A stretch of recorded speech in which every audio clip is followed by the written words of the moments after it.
Ecosystem,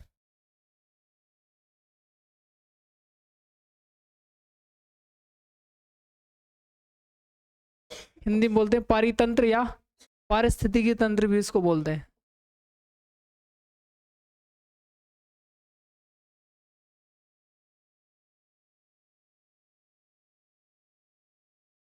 ठीक है, ये इसके अलग अलग नाम होते हैं। इकोसिस्टम, क्या मुझे इकोसिस्टम दिखाई देता है? अरे इस इकोसिस्टम दिखाई देता है क्या नहीं देता, बताओ।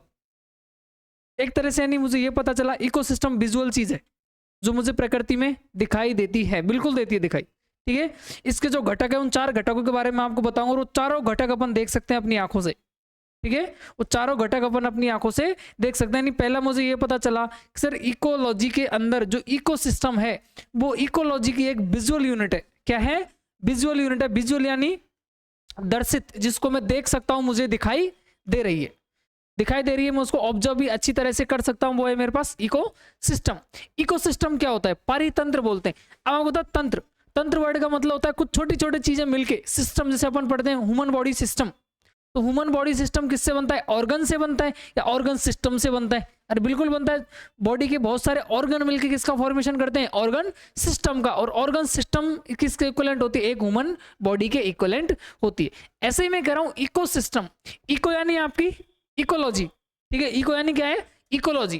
ठीक है, जो यहाँ पर अपने को देख रही है, जो प्राकृतिक नेचर में चल रही है, उसके कुछ कई सारी चीजें, उसके कुछ कंपोनेंट, उसके कुछ घटक मिलके किसका फॉर्मेशन कर रहे हैं? इकोसिस्टम का फॉर्मेशन कर रहे हैं। यानी ये आपको इकोलॉजी के अंदर दिखने वाली एवं कार्यक इकाई है। Visual and functional unit of ecosystem, sorry ecology, ecology की विजुअल एंड फंक्शनल यूनिट होती है कौन?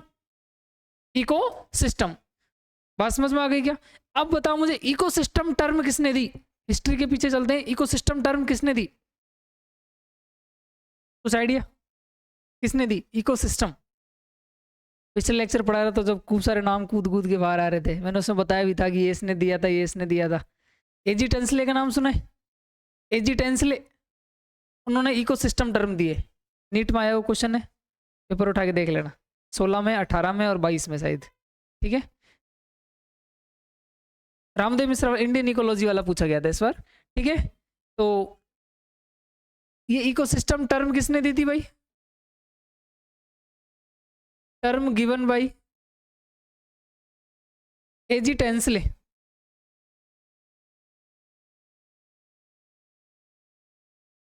एजी टेंसले साइंटिस्ट थे जिन्होंने ये दिया। इकोलॉजी होती क्या है उसके बारे में आपको बता देता हूं। इकोसिस्टम, सॉरी, इकोसिस्टम क्या है?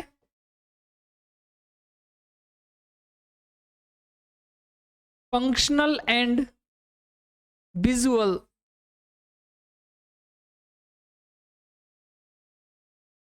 Unit of ecology. ठीक है भाई,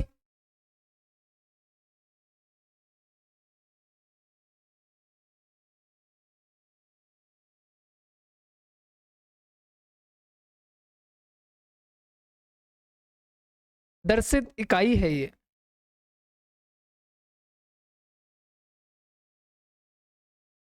अब आपको ये चीज पता चली।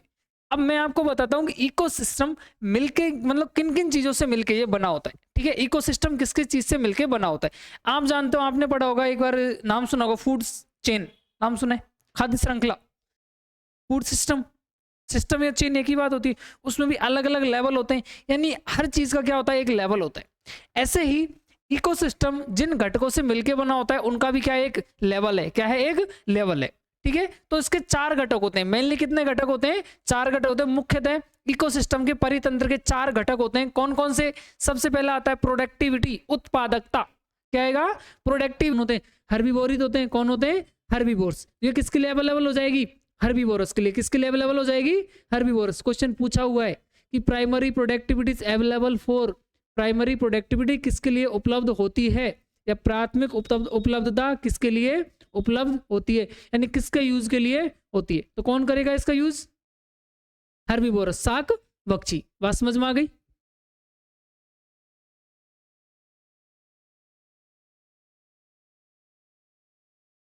प्राइमरी प्रोडक्टिविटी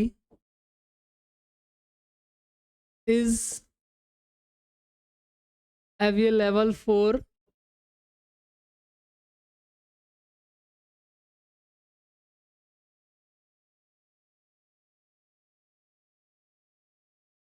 हर्बीवोर्स, ठीक है।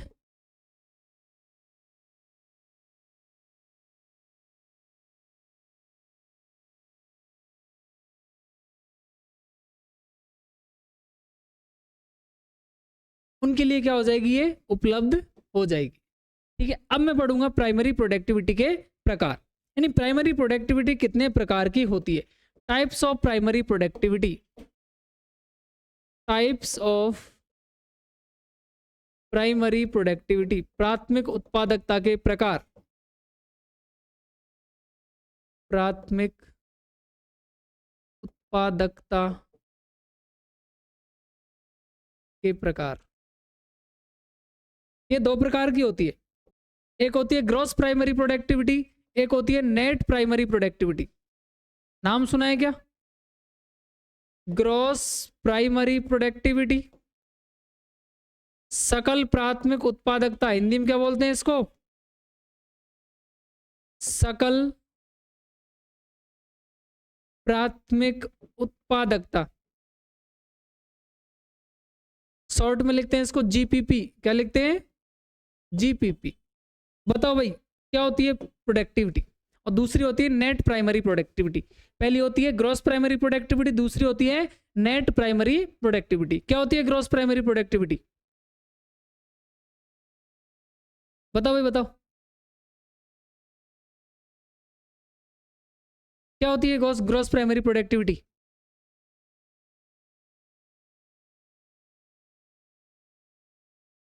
बताओ।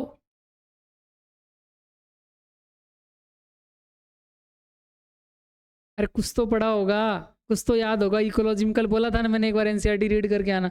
नहीं आई रीड करके एनसीईआरटी, आए नहीं आई ईमानदारी से बताना। सर हम घर जाके देखते ही नहीं है, हमें जरूरत ही नहीं पड़ती इसकी, नहीं पड़ती ना जरूरत, क्या पड़ती है, बताओ भाई बताओ।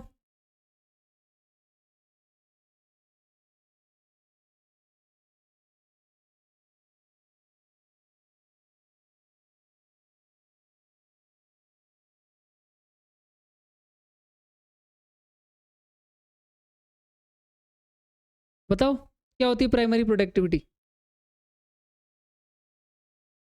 सॉरी ग्रॉस प्राइमरी प्रोडक्टिविटी, बताओ बताओ ग्रॉस प्राइमरी प्रोडक्टिविटी क्या होती है,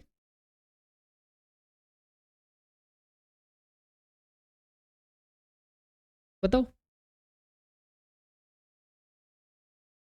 अरे आपको ये तो पता चला सर प्राइमरी प्रोडक्टिविटी में फोटोसिंथेसिस से काम हो रहा है या नहीं हो रहा है, यानी इसमें ये तो रहेगा कि सर प्राइमरी प्रोडक्टिविटी कह रहा हूँ, यानी प्राइमरी प्रोडक्शन भी है इसमें। देखो शब्दों को ऐसे समझा करो, ग्रॉस में कह रहा हूँ, यानी ग्रॉस का मतलब होता है टोटल, ग्रॉस वर्ड का मतलब क्या होता है, टोटल। टोटल चीज होगी इसके अंदर, क्या होगी, टोटल चीज, ठीक है। तो इसके अंदर टोटल होगा कुछ भी। अब आपको पता है कि फोटोसिंथेसिस के दौरान या प्रकाश संश्लेषण के दौरान कौन कौन सी चीजें प्रोड्यूस होती है, ऑर्गेनिक मैटर प्रोड्यूस होता है, क्या होता है, ऑर्गेनिक मैटर। अरे कार्बनिक पदार्थ प्रोड्यूस होते ही नहीं होते, होते ही नहीं होते, आगे जाके वही तो रेस्पिरेशन में यूज आते हैं, ग्लूकोज, जिसको ग्लूकोज रेस्पिरेशन ग्लाइकोलाइसिस होता है नहीं होता है, अरे इसी का ही होता है, किसी और का होता है, इसी का होता है ना। प्लांट फिजियोलॉजी में पढ़ेंगे अपन, बताएंगे, तो यहाँ से पता तो चले कि प्रकाश संश्लेषण में क्या हो रहा है, ठीक है।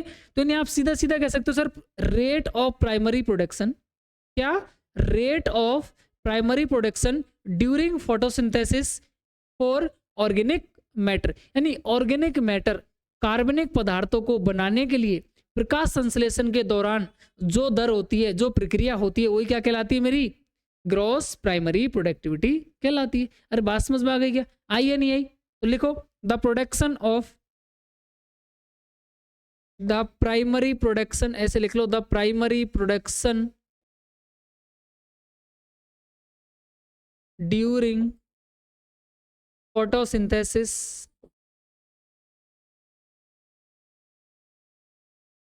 for formation of organic matter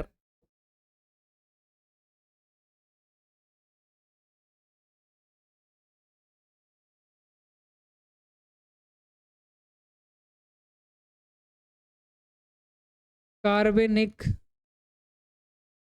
पदार्थों को बनाने के लिए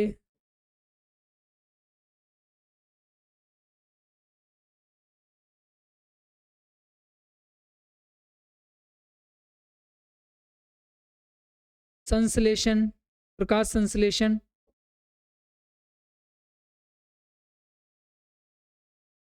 में हुई उत्पादकता क्या कहलाती है? सकल प्राथमिक उत्पादकता कहलाती है। अरे बात समझ में आ गई? अब आपको पता है कि ये जो बन रहा है ऑर्गेनिक मैटर, अब ऑर्गेनिक मैटर आपको पता है ग्लूकोज हो सकता है इसमें, बिल्कुल हो सकता है क्या? अब उसको अपन किसके लिए यूज लेते हैं? रेस्पिरेशन के लिए यूज लेते हैं। किसके लिए यूज लेते हैं? रेस्पायरेशन के लिए यूज लेते हैं।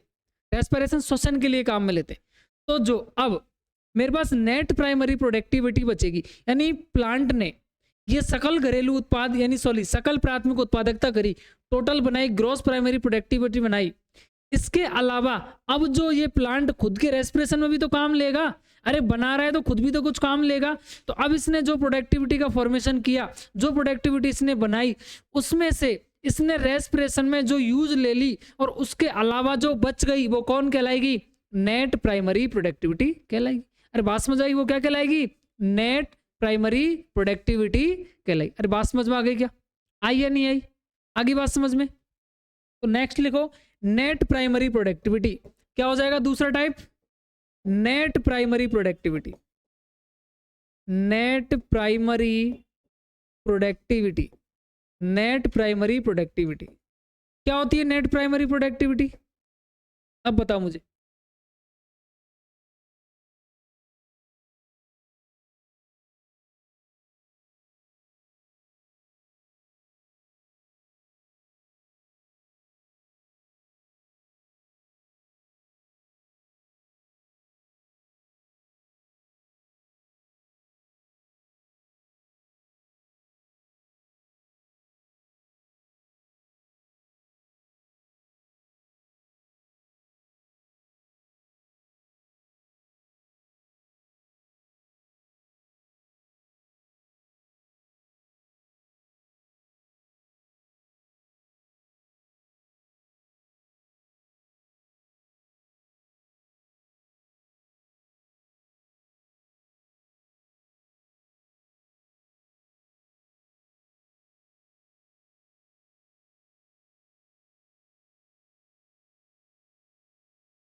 ठीक है, क्या अपघटकों के लिए, किसके लिए, अपघटकों के लिए, और हर्बीवोर शाक भक्षी।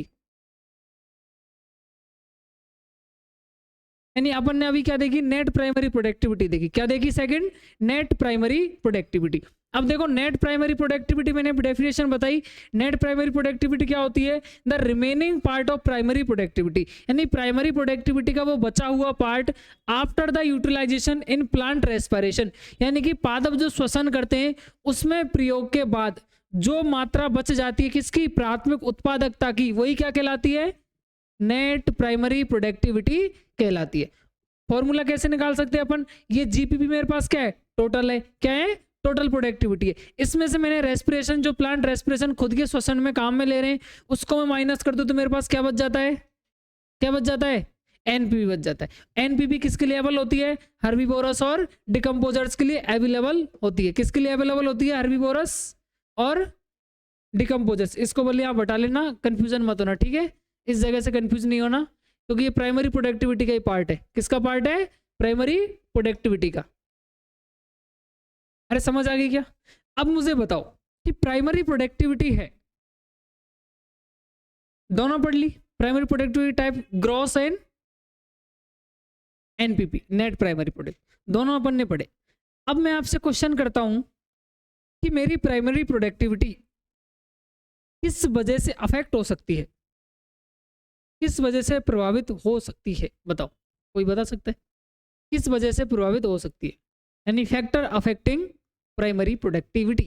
प्राइमरी प्रोडक्टिविटी को मैं किस तरह से अफेक्ट कर सकता हूँ, प्रोडक्टिविटी मान लो पूरी, ठीक है, पूरी प्रोडक्टिविटी मान ले, अरे मान सकते हैं बिल्कुल, बताओ कौन अफेक्ट कर सकता है इसको, कीड़े मकोड़े, हाँ कंज्यूमर्स, कीड़े मकोड़े कंज्यूमर्स हो गए, बिल्कुल कर सकते हैं, सही बात है। और अरे प्लांट स्पीसीज, हर प्लांट की रेस्पिरेशन रेट अलग होती है, हर प्लांट की फोटोसिंथेसिस रेट अलग होती है, हर किसी प्लांट की कैपेसिटी अलग होती है। यानी सर आप ये कह सकते हो कि प्राइमरी प्रोडक्टिविटी सबसे ज़्यादा जो अफेक्ट होती है वो किस वजह से अफेक्ट होती है, प्लांट की स्पीसीज की वजह से, और दूसरा सोलर एनर्जी। अगर उसको सोलर एनर्जी नहीं मिली, क्योंकि आपको मैंने पहले ही बताया था इस प्रोसेस को पूरे को कंटिन्यूटी करने के लिए सोलर एनर्जी का कॉन्स्टेंट इनपुट होना जरूरी है या आवश्यक है। बात समझ में आ गई। यानी फैक्टर अफेक्टिंग प्रोडक्टिविटी, ये अपन क्या लिख सकते हैं sir, plant species, availability of solar ऊर्जा, ठीक है, सोलर एनर्जी यानी कि सौर ऊर्जा की उपलब्धता, और पानी, न्यूट्रिएंट्स, बिल्कुल, अरे होना चाहिए नहीं होना चाहिए, नहीं मेरे पास क्या क्या चीज़ और उपलब्धता हो सकती है, वाटर, न्यूट्रिएंट्स, मिनरल्स, इन सब चीज़ों की उपलब्धता भी प्रोडक्टिविटी को प्रभावित करती है। अब प्राइमरी प्रोडक्टिविटी के बाद आती है मेरे पास सेकेंडरी प्रोडक्टिविटी। क्या आती है, सेकेंडरी प्रोडक्टिविटी, वो क्या होती है, सेकेंडरी प्रोडक्टिविटी क्या होती है, हाँ तो खा कौन रहे, और अपघटक। आप सीधा सीधा कह सकते हो कि जो हर्बीवोरस और डिकम्पोजर्स हैं इनके द्वारा जो अब प्रोडक्शन होगा वो क्या कहलाएगा, सेकेंडरी प्रोडक्टिविटी कहलाएगा। क्या कहलाएगा, सेकेंडरी प्रोडक्टिविटी कहलाएगा। अब सीधा आप कह सकते हो सेकेंडरी प्रोडक्टिविटी, द्वितीयक, हिंदी में क्या बोलते हैं, द्वितीयक उत्पादकता, क्या बोलते हैं, द्वितीयक उत्पादकता, यानी rate of production of secondary product. द्वितीयक उत्पाद जो बनेगा, अब द्वितीयक उत्पाद कौन बनाएंगे, ये तो इसको यूज करेंगे, और यूज करके ही तो बनाएंगे। इनके द्वारा यूटिलाइजेशन के बाद जो बनेगी वो कौन बनेगी, सेकेंडरी प्रोडक्टिविटी बनेगी। अरे समझ में तो आ गई कहानी, यानी सीक्वेंस बाय सीक्वेंस चलेंगे अपन, ठीक है। वो उसके बाद क्या बनेगी, सेकेंडरी प्रोडक्टिविटी। तो हेडिंग लिखो सेकेंडरी प्रोडक्टिविटी।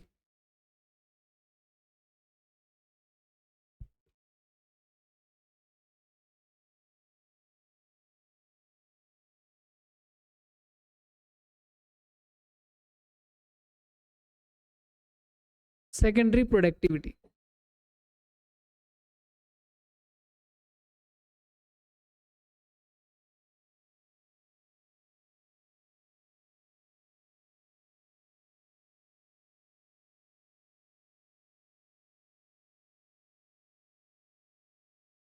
डेफिनेशन क्या हो जाएगी, रेट ऑफ सेकेंडरी प्रोडक्शन,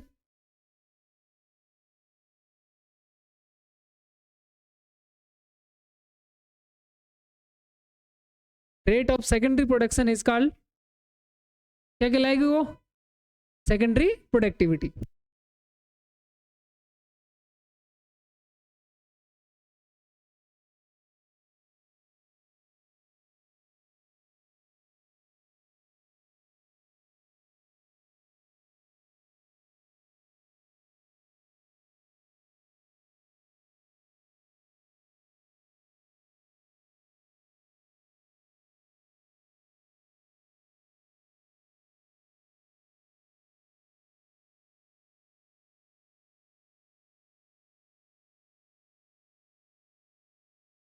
तो मैं आप अनदर वर्ड में कैसे कह सकते हो,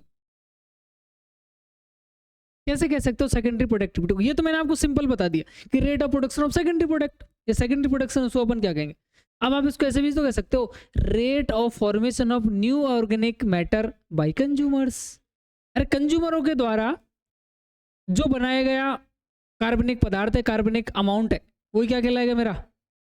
सेकेंडरी प्रोडक्टिविटी कहलाएगा। अरे कहलाएगा नहीं कहलाएगा? समझ में आएगा? उसको यूज करने वाले कौन है? कंज्यूमर्स। कंज्यूमर कौन? Herbivore and decomposers. तो आप ऐसे भी कह सकते हो कि हर्बीवोरस और डिकम्पोजर्स के द्वारा अब जो नया पदार्थ बनाया जाएगा उसका जो अमाउंट होगा वो क्या कहलाएगा? Secondary production. और उसकी जो रेट होगी वो क्या कहलाएगी? Secondary productivity. क्या कहलाएगी? Secondary productivity. अरे समझ आ गई की बात? आई है नहीं आई बात? ऐसे भी कह सकते हो या फिर आप ऐसे कह सकते हो कि रेट ऑफ सेकेंडरी प्रोडक्शन। अब मैं आपको समझाऊं तो सेकेंडरी प्रोडक्शन कहां से आया। अब इसकी बात करेंगे तो सेकेंडरी प्रोडक्शन किसने प्रोड्यूस किया? आप इसको लिख सकते हो rate of formation of new organic matter. क्या? New organic matter. किसने प्रोड्यूस किया इसको? बाय कंज्यूमर, उपभोक्ता। उपभोक्ताओं के द्वारा जो नया जैव पदार्थ बना, क्या बना? जो नया जैव पदार्थ बना उसकी दर क्या कहलाएगी? सेकेंडरी प्रोडक्शन कहलाएगी। और उसकी जो रेट होगी वो क्या हो जाएगी? Secondary productivity. ठीक है, उपभोक्ताओं द्वारा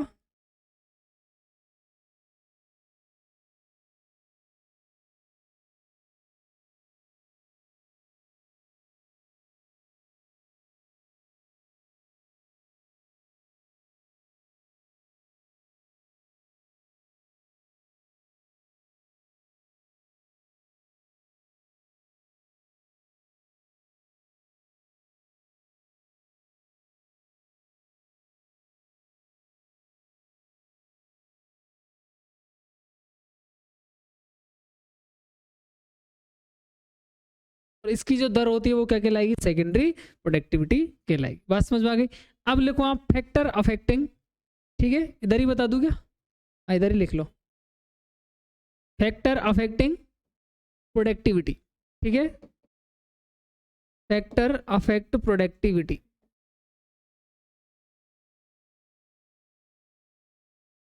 उत्पादकता को प्रभावित करने वाले कारक। ठीक है, कौन कौन से कारक हो सकते हैं? अभी बताया था मैंने क्या? Photosynthesis capacity. अरे बिल्कुल सही है नहीं है? फोटोसिंथेसिस कैपेसिटी ऑफ प्लांट, यानी प्लांट की जो फोटोसिंथेसिस की कैपेसिटी है मेन वो हो जाएगा। दूसरा, अवेलेबिलिटी ऑफ सोलर एनर्जी। तीसरा क्या हो जाएगा? Presence of water, minerals and nutrients. ठीक है, अरे होगा नहीं होगा? लिख लो, इनको हिंदी में बोल देता हूं। ये लिखो, factor affect productivity. Factor affect productivity Hindi में लिखो, उत्पादकता को प्रभावित करने वाले कारक। उत्पादकता को प्रभावित करने वाले कारक कौन कौन सा? पहला, फोटोसिंथेसिस कैपेसिटी ऑफ प्लांट, पादप की प्रकाश संश्लेषण की क्षमता, पादप की प्रकाश संश्लेषण की क्षमता। सेकंड हो जाएगा अवेलेबिलिटी ऑफ सोलर एनर्जी, सौर ऊर्जा की उपलब्धता। हिंदी में लिख लो सेकंड का, सौर ऊर्जा की उपलब्धता, availability of solar energy. Third हो जाएगा मेरे पास presence of water, mineral and nutrients. ठीक है, जल, जल, पोषक तत्व ठीक है, जल एवं पोषक तत्वों की उपलब्धता, जल एवं पोषक तत्वों की उपलब्धता। अरे बात समझ में आ गई क्या? अब यहां से मुझे ये चीज पता चली कि सर जो प्रोडक्टिविटी है, अब इसके अंदर प्लांट ने और कंज्यूमर्स ने प्रोडक्टिविटी बना दी। अब आप बताओ, मैं आपसे पूछूं टर्सरी प्रोडक्टिविटी क्या होगी? टर्सरी प्रोडक्टिविटी क्या होगी? सर जो कंज्यूमरों के द्वारा ट्रांसफर कर दी जाएगी आगे। यानी अब आपको पता चला कि सर जो भी चीज चल रही है बाय द लेवल चल रही है, हर लेवल पे ट्रांसफर हो रही है। और इसी से तो मुझे एनर्जी का फ्लो देखने को मिलेगा कि एक लेवल से दूसरे पे, प्राइमरी से सेकेंडरी, सेकेंडरी से टर्सरी, टर्सरी से क्वार्टिनरी, क्वार्टिनरी से और आगे वो डिस्ट्रीब्यूट हो रही है। इसीलिए तो मैं इसको स्ट्रेटिफिकेशन का प्रोसेस बोलता हूँ। इसीलिए मेरा इकोसिस्टम एक स्ट्रेटिफाइड प्रोसेस होती है, स्तर विन्यासित प्रक्रिया होती है। समझ आ रही बात? अरे आ रही है नहीं आ रही? यानी अब मेरी जो पहला कंपोनेंट था इकोसिस्टम का, क्या प्रोडक्टिविटी या प्रोडक्शन, वो क्या होता है? कंप्लीट। अब बचता है मेरे पास क्या? Second, decomposition. क्या बचता है? डिकम्पोजिशन। कल पढ़े, आज कल पढ़ेंगे डिकम्पोजिशन। ठीक है, डिकम्पोजिशन के बारे में थोड़ा थोड़ा बता देता हूं। तो डिकम्पोजिशन होता क्या है? अपघटन। यानी उसके अंदर कौन काम आते हैं? डिकम्पोजर्स काम आते हैं। अपघटक का अपरद काम आते हैं। क्या होते हैं? सॉरी, डिकम्पोजर्स जो अपघटन कारक होते हैं, जो अपघटन को करते हैं यानी डिकम्पोज करते हैं, वो किसके थ्रू होते हैं? डिकम्पोजर्स। डिकम्पोजर्स कौन है आपका? मेन डिकम्पोजर्स कौन है? अर्थवम? अरे है नहीं, केंचुआ। केंचुआ बोलते क्या बोलते हैं? केंचुआ बोलते शॉर्ट में। अर्थवम को हिंदी में केंचुआ बोलते हैं कि मुझे पता नहीं है, अर्थवम। ठीक है, तो अब डिकम्पोजिशन में क्या होगा सर? अब डिकम्पोजिशन में ये होगा कि जो मेरे पास कॉम्प्लेक्स ऑर्गेनिक मैटर बने थे, अरे कॉम्प्लेक्स ऑर्गेनिक मैटर बन रहे, अब उनको मैं सिंपल इनऑर्गेनिक मॉलिक्यूल में तोड़ देता हूं। किसको? जटिल कार्बनिक पदार्थों को। जटिल कार्बनिक पदार्थों को मैं सरल अकार्बनिक पदार्थों में तोड़ देना, ये क्या कहलाता है? अपघटन कहलाता। अरे पता है नहीं पता है? अपघटन यही होता है ना, the break down of complex organic matter into simple inorganic matter is called decomposition. Decomposition को करते कौन है? तो डिकम्पोजर्स करते हैं। कौन करते हैं? डिकम्पोजर्स करते हैं। अब डिकम्पोजर्स करते हैं तो डिकम्पोजर्स करने से पहले मुझे सर वो भी तो चाहिए कि किस मटेरियल का डिकम्पोजिशन होगा। यानी डिकम्पोजिशन के लिए कच्चा माल चाहिए। अपघटन के लिए कच्चा माल क्या है? यानी raw material for decomposition. Raw material for decomposition क्या होता है? पत्तियां, डेड लीव्स और फीकल मैटर। ठीक है, और क्या होता है? बार्क, पेड़ों की छाल, टहनियां, ठीक है, फ्लावर्स, सीड, कुछ भी हो सकता है। तो ये मेरे पास क्या है? रॉ मटेरियल है। किसके लिए? डिकम्पोजिशन के लिए क्या है? Raw material. अब डिकम्पोजिशन भी अगेन प्रोसेस में चलता है, तो उसकी भी 5 स्टेप्स होती हैं। डिकम्पोजिशन की कितनी होती है? 5 स्टेप होती है। उनको अपन कल सीक्वेंस बाय सीक्वेंस पढ़ेंगे। सबसे पहले fragmentation, leaching, catabolism, humification and mineralization, ऐसी कुछ प्रोसेस होती है। ठीक है, उन सबको हम कल सीक्वेंस बाय सीक्वेंस पढ़ेंगे। तो कल आप डिकम्पोजिशन पढ़ के आना, थोड़ा सा समझ में आएगा। अगर डिकम्पोजिशन नहीं पढ़ के आओगे तो पल्ले नहीं पड़ेगा। ठीक है, कोशिश करेंगे थोड़ा सा देख के आया करो, एनसीईआरटी को रीड आउट करके आया करो, ज़्यादा नहीं तो एक बार सिंपल रीडिंग करके आ जाया करो। ठीक है, उससे आपको चीज़ें यहाँ अच्छे से समझ आ जाएंगी। ठीक है, थैंक यू, मिलते हैं नेक्स्ट क्लास में।